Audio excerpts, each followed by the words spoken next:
Welcome to The Pulse. I'm so excited to be here today. I'm really excited to be here every week, but especially today because we've got a really special guest. She is a Philadelphian, so you know that's near and dear to me and to some of you. She is a multiple-time gold medalist in basketball, a successful coach, successful player, maybe the most successful of all time.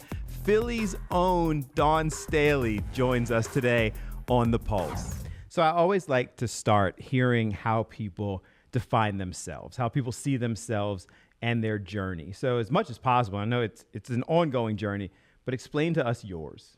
You know, I grew up in the projects in North Philly, and I just had a competitive spirit. You have to be when you're the youngest of five because everything is not yours, and the things that you want, you got to compete, you got to fight, you got to do it, you got to be smart, you got to have all those qualities because nothing's yours. You know, everything in my household was a hand-me-down from my brothers and my sister. There wasn't a whole lot of space for us to have our own. And if you wanted your own, you know, you carve it out the best way you can. But it was such a cool place to grow up because the friends, the parents, they guarded our neighborhood. Like you couldn't do anything without it being righteous, or else everybody had the privilege of growing like our neighborhood through tough love, through all of that. Like you had parents all over the place. And you were going through high school and that level of excellence, and college and national championships, WNBA, the Olympics. You were always that person who was pursuing and achieving excellence. And I'd imagine that's really nice and that's cool, respected as a player. But now you're a coach, you know, and now you're shaping young minds and you're holding them to that same standard. Is that ever hard for you or them? It's hard, no doubt about it, because you know, people didn't grow up in my era. They probably didn't grow, most of them, probably majority of them didn't grow up in a household where it was as strict and disciplined as my household. So I have basketball's been tremendous for me. Like, I mean, my cup runneth over when it comes to what the game is given to me. And it's created a high standard. Like there's a high standard that I played with, and it's a high standard that I coach with, and I don't allow anyone around me to not live up to a high standard. I'm not going to sacrifice that part of it. There are battles you choose as a coach, but living up to high standards is not one that I don't fight for every single day. I remember when I first met you or saw you play, and I was like, she's like 5'5", maybe we'll give you 5'6", and just fearless and this fierce competitor.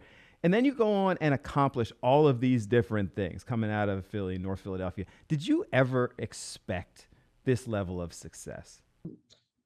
No, honestly, because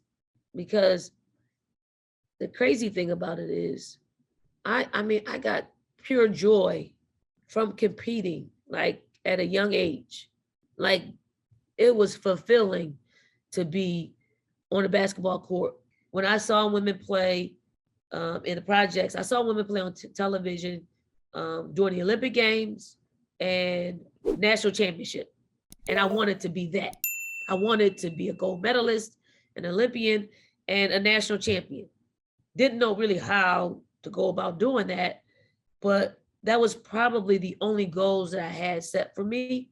And then the rest for me was really, my path being divinely ordered. And so it wasn't really out there for you. You just kept going, you just kept working, and then it kind of led to those steps. I was never driven by it anyway. I was driven by challenges, of course, and the challenge was for me was it was called Moreland Center at 25th and Diamond. Now it's called Hank Gather Center. I wanted to play on the big boy court. That was like that was like the thing to do. That is, I guess that's a form of goal setting as well, just being in the neighborhood and wanting certain things. And I just feel like there I had things and people placed in my life that guided me to where I am today. And I've never forgotten where I came from. I know I've been here in South Carolina for 14 years, but everybody knows where I'm from, where I grew up, and I say this often. I said, I just work here. Basically, I just work here. I'm not from here, and it is not a bad thing, but my roots and my foundation uh, are are Philadelphia based and specifically North Philly based. And why is that so important? Like, you talk about that a lot. Like, it matters to you to show people that you're Philadelphia, and specifically North Philadelphia, to show them that they can follow a path that you've kind of laid down. It's super important. Not even show it, is share. Is share it, because there are so many people in North Philly that are probably far more talented than I am, far more smarter than I am.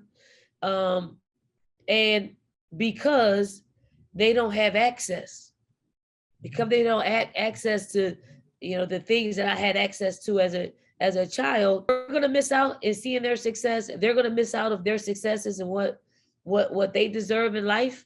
And I feel like when I share my story, it is a ray of hope.